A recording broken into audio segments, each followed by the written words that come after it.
Welcome to Live in the Trenches. Make sure you like, comment, subscribe. Go over to Damien World.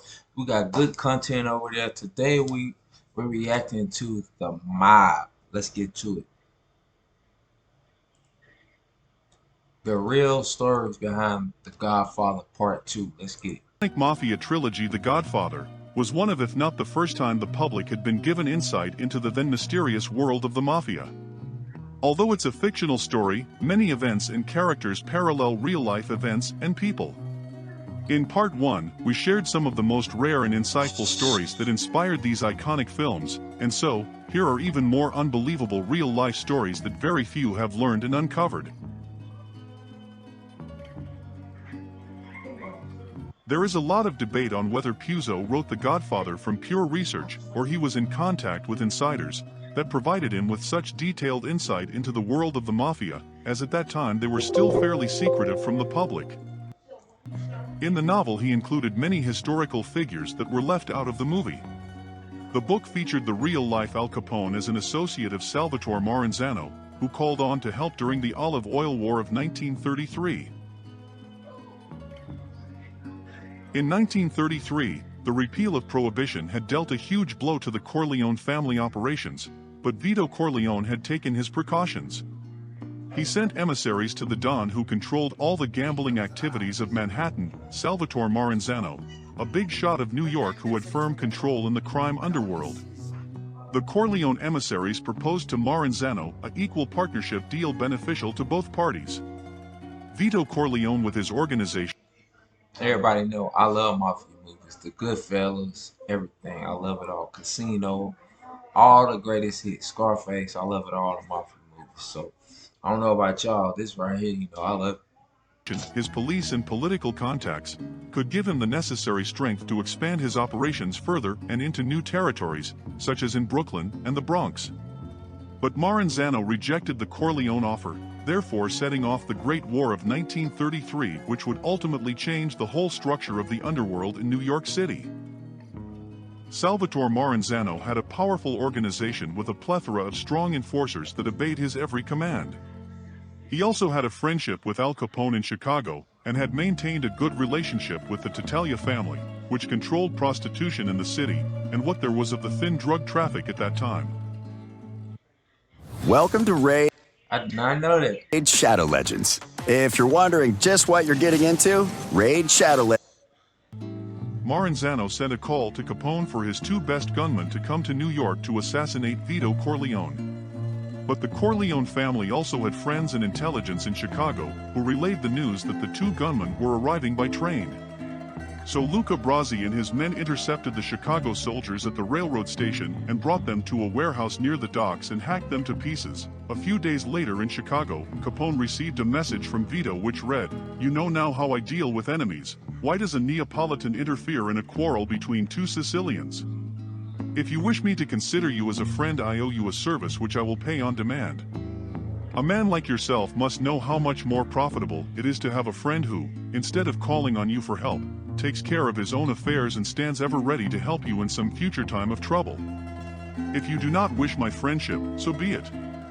But then I must tell you that the climate in this city is damp, unhealthy for Neapolitans, and you are advised never to visit it."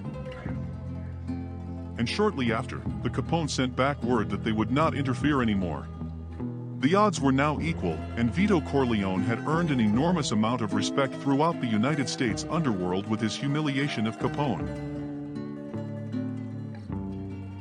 In The Godfather, we meet the heads of the five families during the meeting held to end the war. The five families in The Godfather were the Corleone family headed by Vito Corleone, the Tattaglia, Barzini, Cuneo, and Strachey crime families. These five families are indeed based on the real five crime families of New York, which were the Genovese, Gambino, Lucchese, Colombo, and Bonanno crime families. Each boss and his family draw They killing me how they be doing their hands. various characteristics from the real-life New York families. However, there don't seem to be any direct associations between one family and the other. For example, the Tattaglia family in The Godfather and the real-life Gambino family were both known for their business in prostitution. However, boss Philip Tattaglia is said to be based more on Tommy Lucchese than on a Gambino boss or family member. Hyman Roth is introduced in The Godfather Part 2 and is based on Meyer Lansky, also known as the mob's accountant.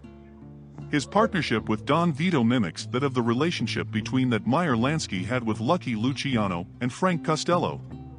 Lansky was a financial genius and is instrumental in aiding the formation of National Crime Syndicate in the United States. Hyman Roth always makes money for his partners. Both in real life and in The Godfather, many big names among the families greatly valued his counsel. Just as Roth's real-life counterpart realized the need for Bugsy Siegel's execution, Lansky understood that he must agree to the assassination and not turn against the mob. Michael, we're bigger than U.S. Steel. The line "we're bigger than U.S. Steel," stated by Roth in the film, is attributed to Lansky.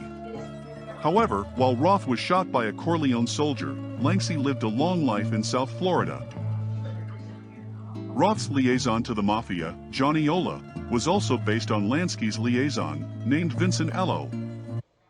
Check out how much money I made selling beats online. Right now I made almost $1,500 and it's only $345, which means I'm gonna make more. But that's not what I love knowing that. Not the deep secrets of the mob, but the true stories of the mob. So I hope y'all liked this video. We got a little more to get to, but make sure y'all listen, man. I see y'all watching my video. I appreciate the love. Subscribe. It's free. Just click that button. Emilio Barzini, played by actor Richard Conti, was based on notorious mobster Vito Genovese. Not one to hold on to all the principles of Cosa Nostra, the non-traditionalist mobster openly defied some of the major mafia laws, from engaging in the heroin and cocaine trade, ordering hits on other bosses, such as the hit he put on the boss of the Luciano crime family, Frank Costello. Emilio Barzini was less brutal and more eloquent than Vito Genovese, but his character influence is most certainly there. Both Barzini and his real-life counterpart shared a mercenary nature and arrogance, in which led him truly believe that he was the boss of all bosses. Whereas other dons ruled by honoring the set-out codes of Cosa Nostra, Barzini and Genovese both decided to defy these principles and preferred to do things their own way. Ultimately, the culture they were steering away from was holding the fabric of their families together. Thank y'all for watching my videos. I appreciate y'all. Make sure y'all like, comment, subscribe. Thank you. Welcome to the family.